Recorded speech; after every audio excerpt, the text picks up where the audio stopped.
ఈరోజు మనం కరివేపాకుతో కారపూస ఎలా చేయాలో చూద్దాం.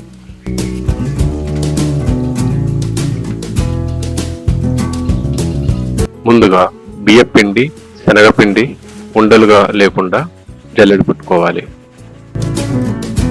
ఆ జల్లెడ పట్టుకున్న తర్వాత కొద్దిగా జీలకర్ర పొడి, తగినంత ఉప్పు, కారం వేసుకొని పక్కన పెట్టుకోవాలి.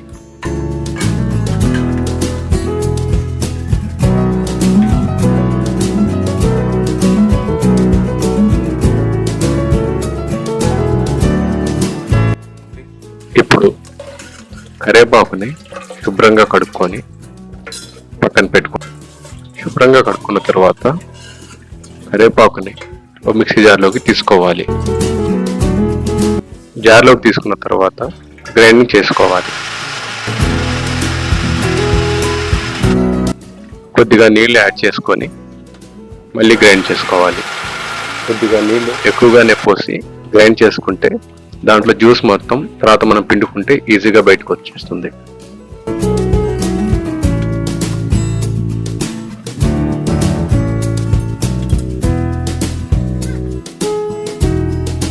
మిక్సీ పట్టుకున్న కరివేపాకు పేస్ట్ని ఒక క్లాత్లో పోసుకొని శుభ్రంగా పిండుకోవాలి.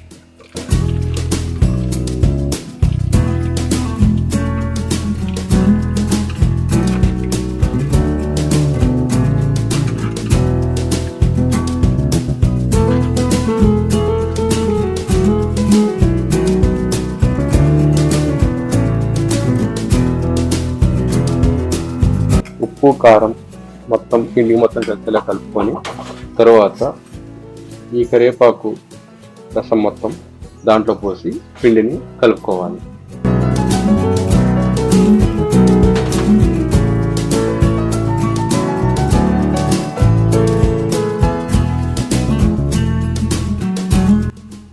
పిండిని బాగా కలుపుకొని పక్కకు పెట్టుకోవాలి.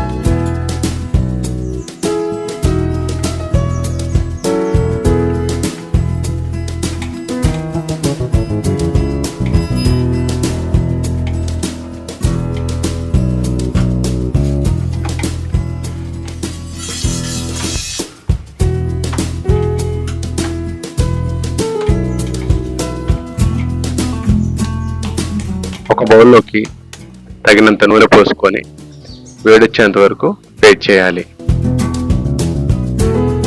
కలిపెట్టుకున్న పిండిని చిన్న చిన్న ఉండలుగా చేసి కారపూస గిద్దెల్లో పెట్టుకోవాలి. ఒకవేళ పిండి గట్టిగా అనిపిస్తే కొద్దిగా నీళ్ళ తడి చేసుకుంటూ ఉండలు చేసి గిద్దెలో పెట్టుకోవాలి.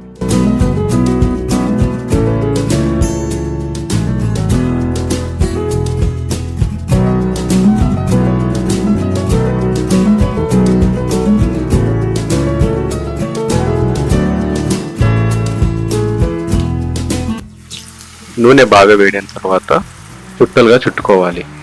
నూనెలో ఒత్తేటప్పుడు నూనె చుక్కలు చేతి మీద పడకుండా జాగ్రత్త తీసుకోండి.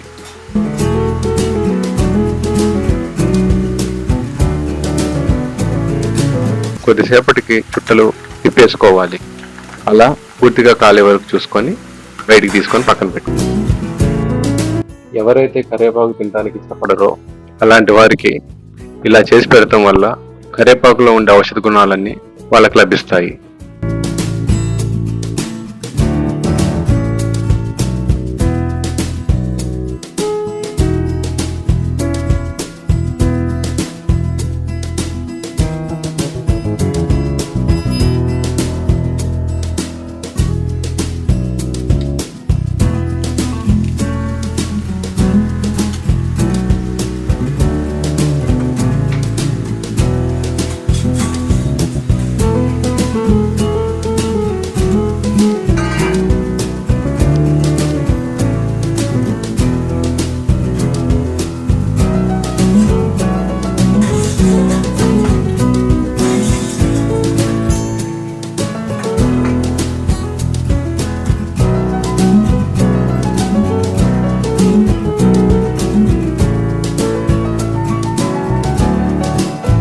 ఇంతే, ఎంతో రుచికరమైన కరివేపాకు కారపూస రెడీ.